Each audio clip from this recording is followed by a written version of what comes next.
KGF కాలనీలో పిట్ల పార్వతి తన 2 పిల్లలతో జీవనం కొనసాగిస్తున్నారు. తన భర్త ప్రభుత్వ ఉద్యోగి నాగరాజు 2024లో చనిపోవడంతో పార్వతికి కష్టాలు మొదలయ్యాయి. తన భర్త ఉద్యోగం తనకు రాకుండా అత్త పుష్పమ్మ, మరిది పిట్ల నవీన్ అడ్డుపడుతున్నారని పార్వతి ఆరోపించింది. అంతేకాకుండా తాను నివసిస్తున్న ఇల్లును కూడా స్వాధీనం చేసుకుని అమ్మాలను ప్రయత్నం చేస్తున్నారని పార్వతి ఆవేదన వ్యక్తం చేస్తున్నారు.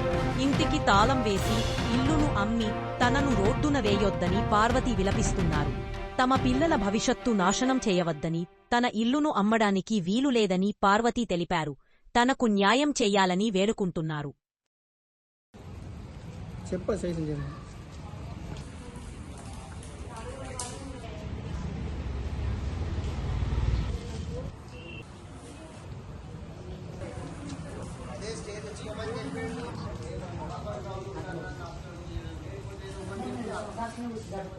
పార్వతి అండి. మా హస్బెండ్ పేరు నాగరాజు. ఆయన 2024లో రీహాబిలిటేషన్ సెంటర్లో వేస్తే మా మరిది మాకు తెలియకుండా రీహాబిలిటేషన్ సెంటర్ నుండి తీసుకొచ్చేసి తనని చంపేసినారు.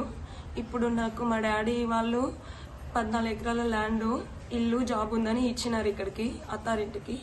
ఇప్పుడు జాబ్ ఇవ్వట్లేదు, మా మరిది అడ్డుకుంటున్నాడు. మళ్ళీ నాకు పెళ్లి సమక్షంలో ఈ ఇల్లు ఉందని చూపించినారు. ఇప్పుడు ఈ ఇల్లు కూడా అమ్మేస్తున్నారు నాకు తెలియకుండా. నాకు 2 అమ్మాయిలు ఉన్నారు. వాళ్ళు ఏ రకంగా కూడా నన్ను సహాయం చేయట్లేదు. 2 పాపల్ని కూడా పట్టించుకోవట్లేదు. వాళ్ళకి మాకు సంబంధించిన ఖర్చులు ఏవి కూడా చూసుకోవట్లేదు. ఇప్పుడు నా భర్త చనిపోయినాక నన్ను వాళ్ళ దగ్గరకు రాణిస్తలేరు. కావనే నాకు జాబు, మా హస్బెండ్కి వచ్చిన ప్రతి వాటా కూడా నా పిల్లలకి చెందాలని, మా పిల్లలకు కావాల్సిన న్యాయం జరగాలని పెద్దలందరినీ కోరుకుంటున్నాను. తీసుకొని వాళ్ళు వెళ్ళిపోయినారు.